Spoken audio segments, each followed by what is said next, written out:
Larry Bird didn't just play basketball. Toughest matchup I ever had. He asked me if my mother was watching. I don't know why you got you guarding me, Holmes. He imposed his will on it. Larry made me have sleepless nights. To go up against him wasn't just a matchup. It was an ordeal. Y'all better get this old man off me. Between Jay and Bird is broken out on the court. I'm going to give it to you any way I want Larry. Night after night, opponents found themselves on the receiving end of something far more personal than a loss. Bird had a way of turning games into battlegrounds, where every possession became a chance for him to humiliate whoever stood in front of him. He'd call the shot before it happened, play with his offhand just to prove a point, and deliver dagger after dagger until it felt less like a game and more like punishment. For more than a decade, defenders and teams alike learned the hard way that Larry Bird didn't just win, he made sure you remember how he beat you.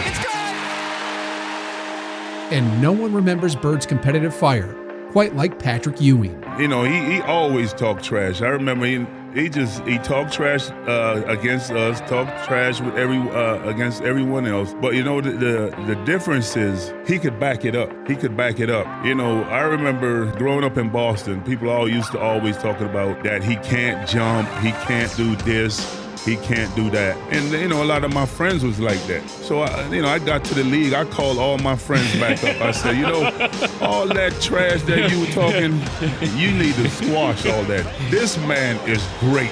Whatever you were saying for a man who can't jump, he's demolishing everybody. So your guys are saying, how can you let this guy... Oh, he's doing it on everybody. He's doing it on everybody. He's doing it on the best defensive players in the league. In the case of Ewing, those battles erased any doubt he had. People on the outside might have questioned whether Bird was truly an all-time great, but Ewing never did. He saw firsthand the skill, the toughness, and the relentless edge that separated Bird from everyone else. Right around Ewing. Larry Bird told us yesterday that he was going to be more offensive-minded. That's their foul as well. But for others, there was never any question to begin with. Some players grew up watching him, modeling their own approach after his toughness and skill. Dan Marley was one of them. If I said you could have LeBron for 10 years or Larry Bird for 10 years? Larry. And that's just my era. I grew up idolizing Larry Bird. It was funny, the first time that I played in my rookie year, I guarded Larry Bird, and it took me about 10 minutes to realize I should be probably guarding him instead of staring at him. You know? And he came down, it was funny, he came down one time, and Mark West was the center on our team, and Larry looked at me, and then he looked at Mark, and he said, Mark, I'm gonna go down, I'm gonna come off the screen, I'm gonna catch it right there, I'm gonna turn around, I'm gonna shoot it in the rookie's face, and then I'm gonna run down the floor. Well, Kevin Johnson is sat down right now. Well, he made the hoop and Cotton called him back. See, that's also... And that's exactly what he did. And I'm sitting there, that just happened. That's pretty cool. For Marley, the experience was bittersweet. Competing against his idol brought respect and inspiration. But it also came with a harsh reminder. Admiration didn't grant immunity.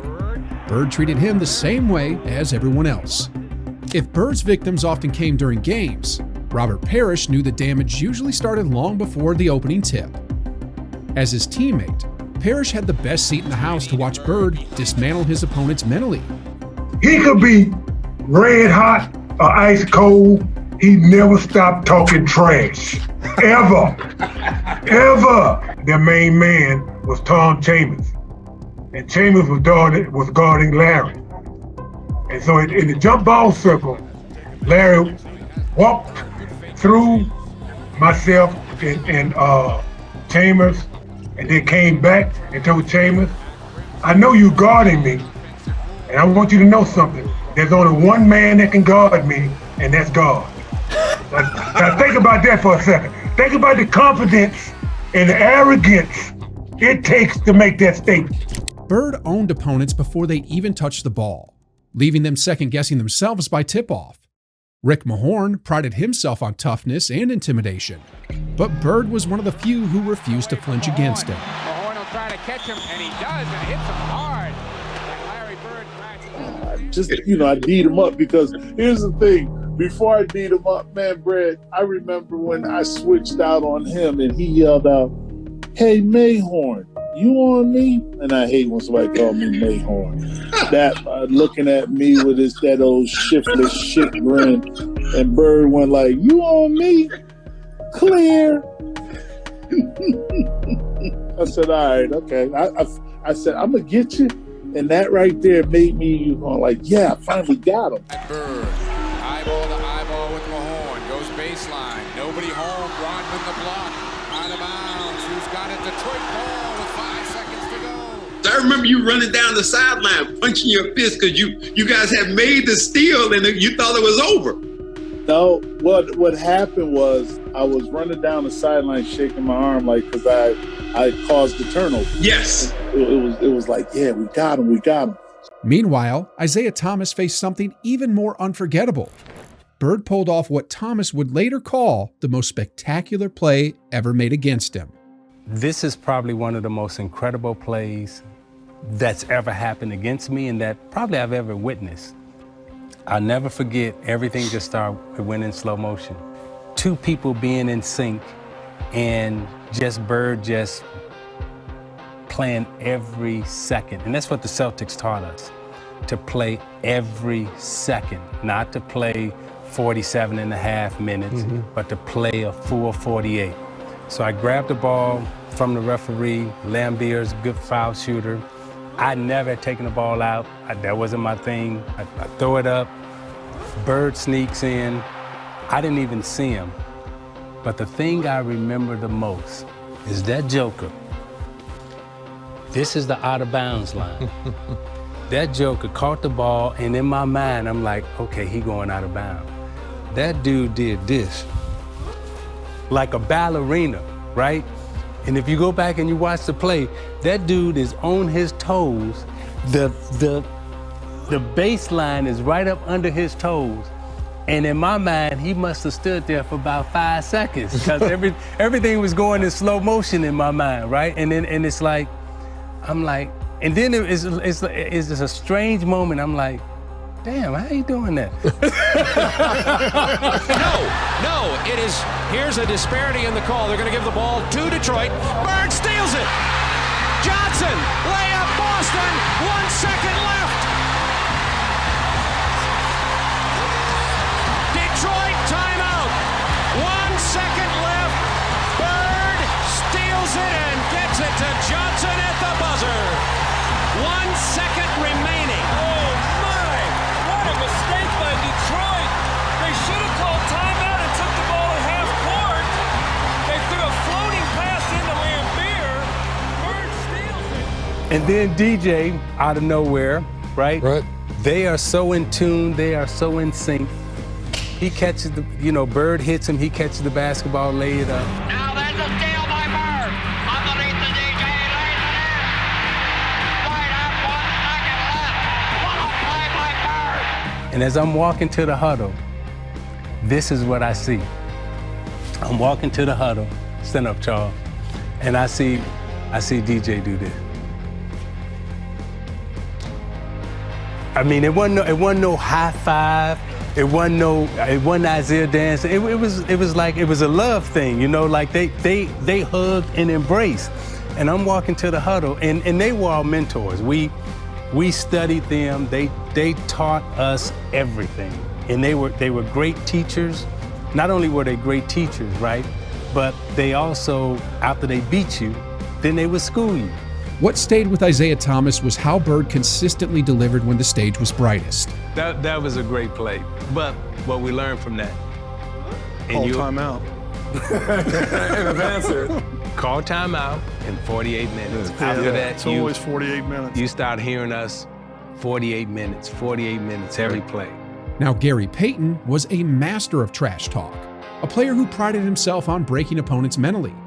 Yet, when he crossed paths with Bird, he found himself facing someone who could talk and back it up even better. Yeah, who was the one guy you're like, all right, I respect his mouth? Was it Jordan? Ooh, Larry Bird. Shoot, by far. Larry Bird. Larry Bird will tell you where he wanted to go. He'll shoot it in your face. He'll tell you, I'll give you a Christmas present. Open up this jumper. And then if he tell you, listen, one time we was playing in the Boston Garden, and Xavier McDaniel was guarding, and him and Xavier got into it, and because how Xavier was. And Xavier kept getting on him, and he said, you know what? I'm gonna hit 3-4 jumpers in a row, all net. If I don't do it, you know what I'm saying? It's gonna be a problem, and I'm gonna make sure I will do it. And next thing you know, they were blowing us out, and he went out, and all of a sudden Xavier was still in the game, and we still had it. Casey Jones still has had us in the game. And next thing you know, I look up at the shot clock, and Larry Bird coming back in. Like, what? Xavier was guarding. So he tells Xavier, I'm getting the ball. I said, I know, I'm gonna be waiting. And he said, I'm gonna get it right here. I'm gonna shoot it right in your face. 5, and Bird has the basketball. Look out. Larry Bird, just phenomenal the way that... Shot a shot right in my face. And he was like, I didn't mean to leave 2 seconds on the clock. He wanted to shoot it with 0 seconds on the clock. I walked back to the sideline like, dang. Then he walked by a bench. He said, I told you what I'm going to do, and I'm always going to do it. And he looked at Xavier, and he said, didn't I tell you what I was going to do? And then he walked out, man. And X-Man wasn't no soft dude either. No, he was not. Xavier wasn't soft, man. And Larry wasn't either, man. Larry said, man, I'm going to give it to you any way I want to. 1 dribble, 2 dribbles, step back, and then I'm going to hit it. And I was like, this dude real cold, man. For Peyton, it was a rare role reversal. The trash talker who made a career out of unsettling others had been outclassed at his own game. Bird didn't just match his words, he buried them with buckets. If Peyton learned that Bird could beat him with words and skill, Dominic Wilkins found out Bird could match you even at your greatest. Yeah, I'm a rookie. I'm glad to be in the league. I'm in the Boston Garden, and I'm guarding him, right? First play of the game, he said, I don't know why you got you guarding me, Holmes. I was like, huh? He shoots a 3. And I wasn't mad he made the 3.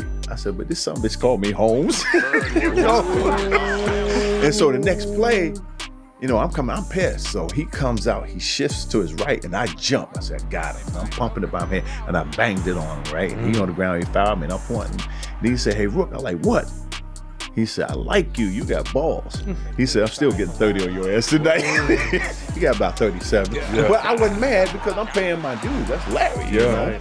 But that was the only time he ever talked trash to me. He respected you back down. He knew I was going to keep coming. He and I, again, never talked until we retired. Even the human highlight film wasn't immune to Bird's dominance.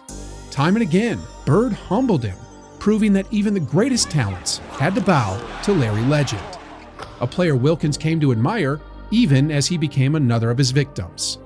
And no one understands that better than Byron Scott.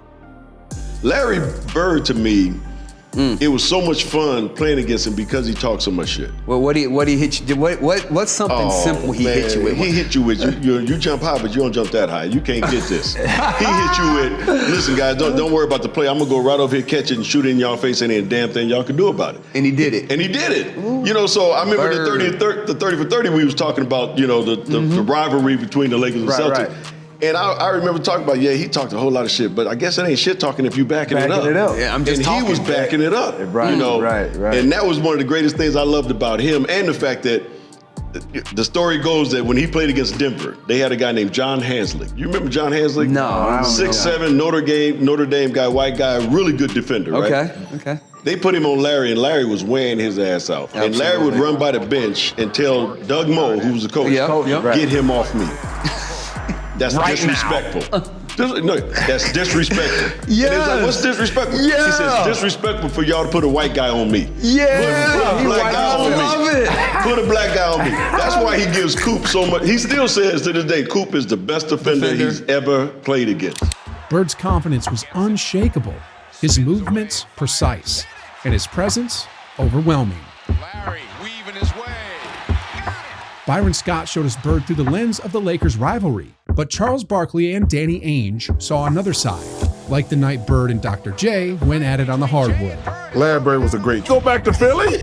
Now let's hear what Ainge had to say about the altercation. The big fight between him and Dr. J with Moses and and we're holding him back, and Dr. J was swinging. It was like so uncharacteristic of Dr. J. As you guys know, Dr. J, I mean, he's the nicest guy in the world. Definitely.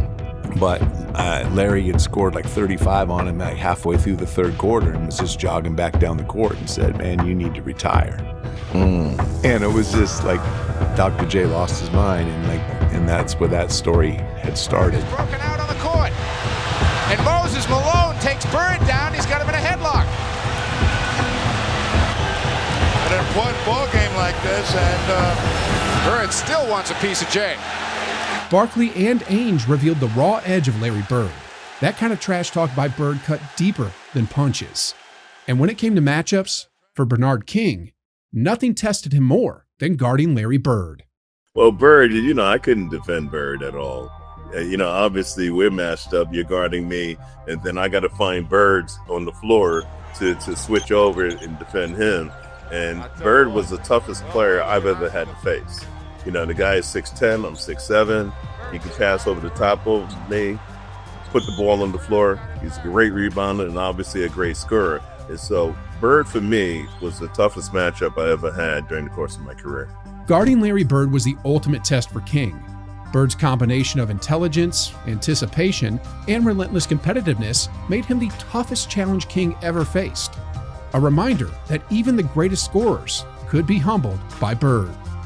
Few matchups left a lasting impression like going up against Larry Bird, and Craig Elo can attest to that.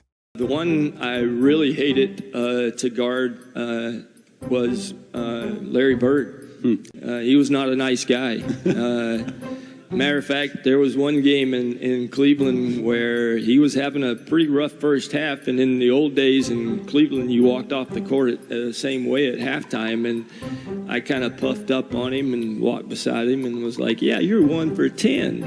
I was like, "That's defense, and he just kind of looked at me and said, "There's 2 halves."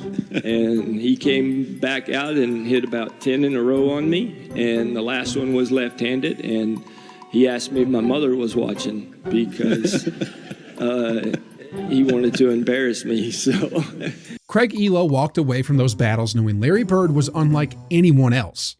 The way Larry backed up every word with ruthless execution left Elo with lasting respect.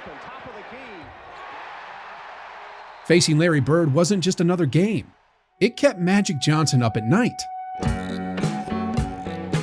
Even a player of his caliber knew that every matchup against Bird would not test only his skill, but nerves. Larry made me have sleepless nights, right? No, he did. He had me because I was scared to death that I knew he could beat me. Right. And so that's what a great player does to you that you have to go up against. And not only was he great, the Celtics were great. So, and I was the same way, hopefully, in his mind, when he went to sleep, thinking about me. Because I was thinking about him when I went to sleep, that was for sure. Do you now, in your heart, believe you're the better player?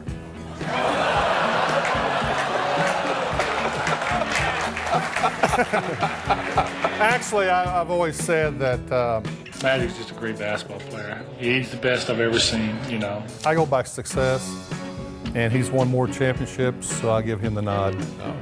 Yeah. Being very gentlemanly.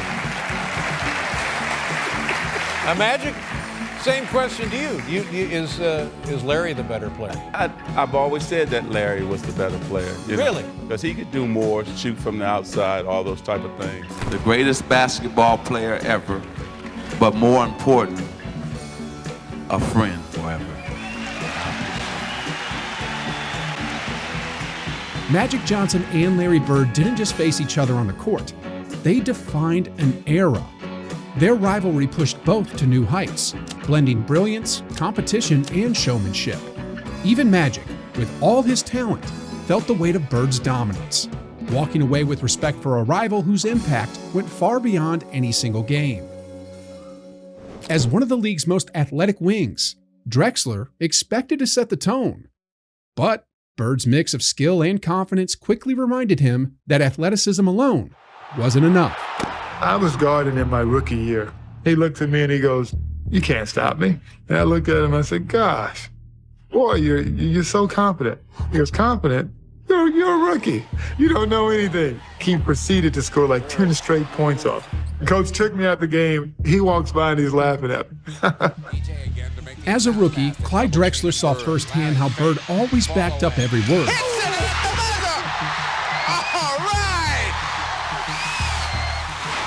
The trash talk wasn't just noise, it was a promise, and Larry delivered by schooling him on the floor.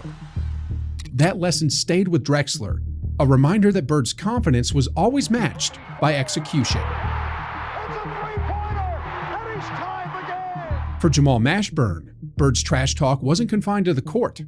Even off it, Larry had a way of getting in your head, reminding young players that his presence was everywhere. This was the legendary game where the college guys came in and Chuck Daly let y'all tear their ass up, and as soon as y'all started getting back, he ended it, right? So we get to La Jolla, San Diego, and we check into the Marriott. We go up to our floor, and we're walking in the corridor, and we see this tall white guy coming down the hall, and I'm like, damn, that looked like Larry Bird. So he walked by us, and he says, y'all those college guys? And we was like, yeah, we the college guys. And he looked at us and he said, get some fucking rest, it's gonna be a long week, and walked off. And we was like, what the hell? What y'all got us into? Yeah, I'm like, okay. You know, we like, all right, what's going on here? I wanted to say what's up, and he just came to be like this, like, dang. They take us up to a top floor, and the dream team is practicing. They're finishing up their practice. And then they say, all right, get loose and stretch out. We're like, okay, we playing? They're like, yeah, we're gonna play next. So we get out the gates. Like the first 15 minutes, we kicking their ass. Bobby Hurley in the lane, killing John Stockton. They stopped the game and turn off the score. I think we were up like 72, 66 or something, 64, something like that. They just stopped the game. They like, nah, the press coming in. So I'm like, oh wow. So we lit their ass up, and then something happened. We're sitting there, and we get back to the hotel.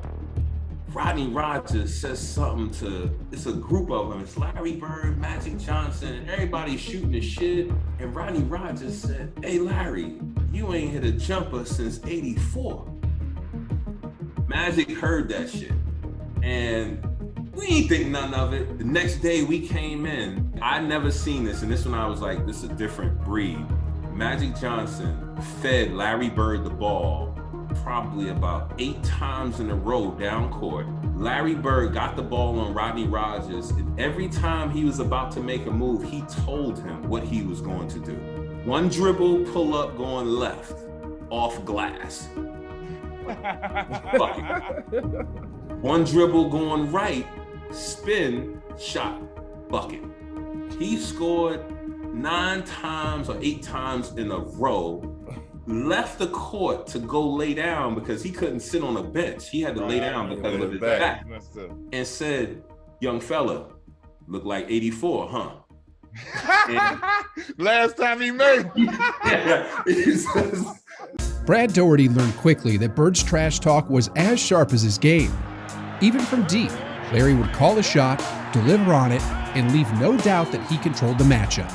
Larry Bird catches the ball in the corner, and I take off running out at Larry Bird. And right when he's getting ready to shoot, I jump. And as I go by, him, he tells me, he says, fly, Bird. And I go right by him, and he shoots the ball. It's nothing but Larry. 7th in the history of the NBA in scoring for a 36-year-old. Bird! Eventually, Kenny Smith got the same memo from Brad himself. And so Brad Daugherty runs out, and he head fakes him. And as he head fakes him, now it's 3-2, he hits him on the butt with the ball, and then he shoots it at the buzzer. And the confidence that hit him on the butt as he flew by him trying to block a shot. Brad told the stories, and Kenny Smith learned them the hard way. What they discovered was the same truth. With Larry, the legend wasn't exaggerated. If anything, it was understated. Larry Bird wasn't just a basketball player. He was a force that left a lasting mark on everyone who faced him.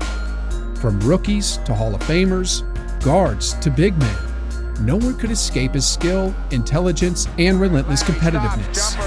He didn't just beat opponents, he exposed them, tested their limits, and left them with lessons they would never forget. 14 seconds, he got fouled. He hit the shot. Bird has 60 points. Bird's trash talk, arrogance, and psychological mastery made him a nightmare on the court, while his precision, vision, and clutch ability ensured he backed up every word. He created stories, legends, and unforgettable moments that defined an era. His legacy lives on, not only in the records and highlights, but in the memories of every player who experienced the challenge, the intimidation, and the genius of Larry Legend.